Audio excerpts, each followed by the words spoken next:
Jungkook গিটারটা sugar হাতে দিয়ে তের দিকে তাকিয়ে দেখলো তে ওর দিকে এক দৃষ্টিতে তাকিয়ে আছে। জাংকুক মুচকি হেসে সিটি বাজাতে বাজাতে তের সামনে এসে নিজের চুলগুলো নেড়ে ঠিক করতে করতে বলল, আমাকে কি আজকে একটু বেশি হ্যান্ডসাম লাগছে?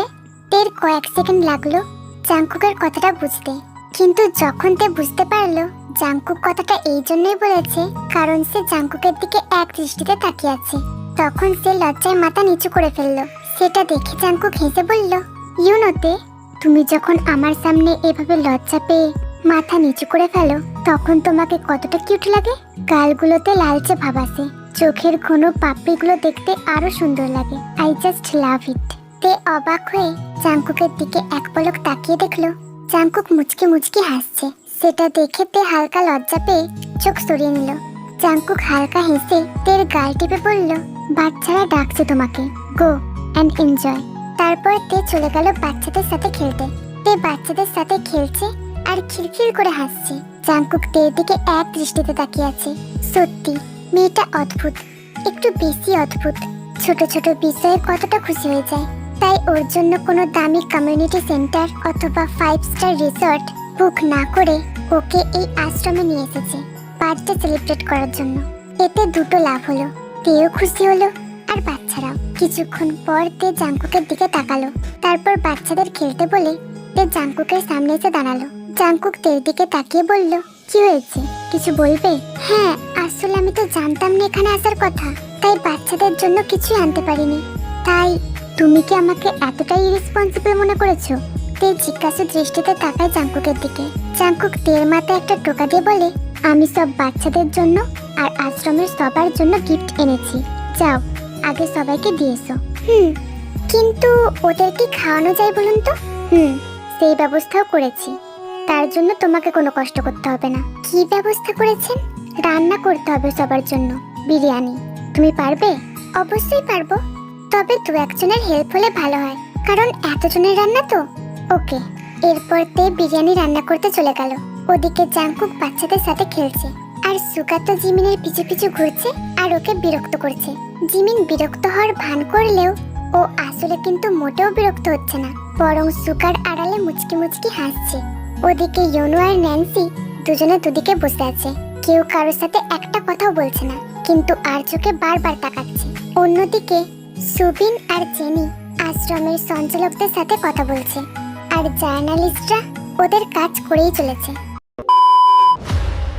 সিওলের এক ফ্ল্যাটে ফ্লোরে বসে মোবাইল স্ক্রিনে কাইতের ছবির দিকে এক দৃষ্টিতে তাকিয়ে ড্রিঙ্কের বোতলে একের পর এক চুমুক দিয়ে চলেছে। Happy birthday sweet heart. আজ যদি এখানে আসতে না হতো তাহলে তোমাকে নিয়ে আমি তোমার বার্থডে সেলিব্রেট করতে পারতাম, কিন্তু সবটা ভেস্তে গেল এই ড্যাডের জন্য। আমার কাছে থাকার সময় তোমার লাস্ট বার্থডের দিন আমি তোমাকে অনেক মেরেছিলাম। আমি কি করতাম বলো? তোমার কলেজের বন্ধুরা আমার বাড়িতে এসেছিল কেক নিয়ে তোমার বার্থডে সেলিব্রেট করতে। সব মেয়ে বন্ধু হলে তো মানা যেত, কিন্তু তাদের মধ্যে তো দুজন ছেলেও ছিল। ছেলে কেন থাকবে? ছেলে কেন থাকবে? হোয়াই? তাই তো রাগের মাথায় তোমাকে মেরেছিলাম। আমি কি ভুল করেছি? একবার জাস্ট তোমাকে নিজের কাছে নিয়ে আসি, তোমাকে আর কোথাও বেরোতে দেবো না। দরকার পড়লে পায়ে শিকল পরিয়ে ঘরে আটকে রাখবো। তোমাকে তো আমি কোথাও যেতে দেবো না, কোথাও না। এইটুকু বলেই কাই পাকা হেসে বোতলে চুমুক দিতে দিতে এক পর্যায়ে ফ্লোরে বসে বেডে হেলান দিয়ে ঘুমিয়ে পড়ল। সব বাচ্চারা, আশ্রমের সঞ্চালকগণ, জিমিন, ইয়োনো, সুগা, জেনি, ন্যান্সি, সুবিন সবাই লাইন দিয়ে কলাপাতা সামনে নিয়ে বসে আছে। তে একে একে সবাইকে খাবার বেড়ে দিচ্ছে। জাংকুক অনেক আগে রিপোর্টারদের বিদায় দিয়েছে। সবাই খুব আনন্দ করে খাওয়া দাওয়া শেষ করলো। এরপর জাংকুক তের হাতে গিফটের প্যাকেটগুলো দিল। তেও একে একে সব বাচ্চাদের গিফটের প্যাকেটগুলো দিল। বাচ্চারা তো গিফট পেয়ে দারুণ খুশি।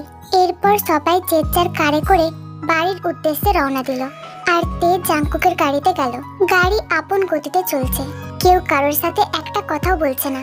নীরবতা ভেঙে হঠাৎ জাংকুক বলে উঠল, তে এবার তো বলো ইউনো আর ন্যান্সির ব্যাপারটা।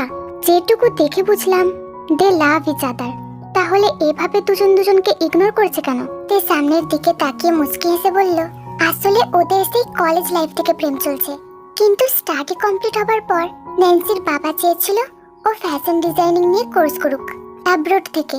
বাবার জোরাজুরিতে ন্যান্সি রাজি হয়ে ইয়োনুকে কিছু না বলেই চলে গিয়েছিল।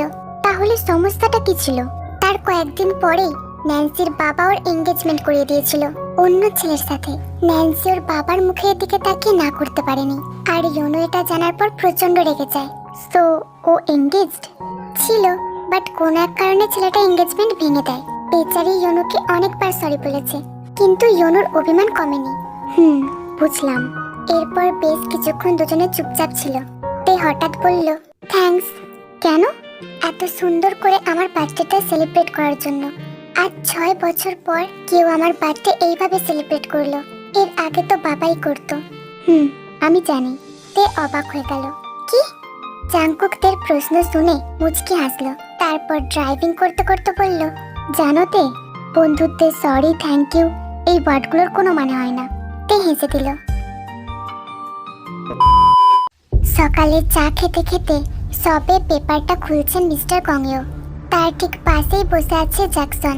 ফ্রন্ট পেজে নিউজটা দেখে ওনার চোখ আটকে গেল। বড় বড় করে লেখা, দি রকস্টার জিয়ন জাংকুকের পাশে কেই তরুণী। তে জাংকুক একে অপরকে জড়িয়ে ধরে আছে, সেই ছবিও বড় করে ছাপা। তাড়াতাড়ি বিনোদন পেজে বিস্তারিত পড়ে অবাক হয়ে গেলেন গংইও। সেটা দেখে মিস্টার জ্যাকসন বলল, কি হয়েছে জিজু? মিস্টার গংইও কিছু না বলে পেপারটা এগিয়ে দিলেন মিস্টার জ্যাকসনের দিকে। পেপারটা দেখতেই জ্যাকসনও চমকে উঠল। এই মেয়ের কি ভয়ডর উড়ে গেছে? একে তো পালিয়ে গেছে বলে বাবাই রেগে আছে, তার উপর এখানে এসব করে বেড়াচ্ছে। আমি তো ভাবছি এই রকস্টারের কথা। জ্যাকসন হেসে দিয়ে বলল, সেই এই ছেলের মরণ তো এবার নিশ্চিত, আর মেয়েটার যে কি হাল হবে এটা তো কাই ভালো করে জানে। মিস্টার গংইও রেগে গিয়ে বললেন, তুমি এসব কি বলছো? আমি তো ভাবছি এত বড় একটা রকস্টারকে খুন করলে সেটা ধামাচাপা দেবো কি করে? ওর এত ফ্যান, সবাই তো খেপে উঠবে। জ্যাকসন হেসে দিয়ে বলল, এত টেনশন নিচ্ছেন কেন জিজু? কিছুই হবে না। এমনিতে একে তো অনেকেই মারতে চায়, ওদের মধ্যে কাউকে ফাঁসিয়ে দেব। আর কাইয়ের বিরুদ্ধে প্রমাণ তো তখন পাবে যখন এই সিঙ্গারের ডেড বডি কেউ খুঁজে পাবে। বলেই হেসে উঠল জ্যাকসন। সাথে মিস্টার গংইও হেসে দিলেন। অত্যন্ত ভয়ানক সেই হাসি, যেখানে না আছে দয়া, না আছে কোনো সহানুভূতি, শুধু হিংস্রতা আর অমানবিকতা।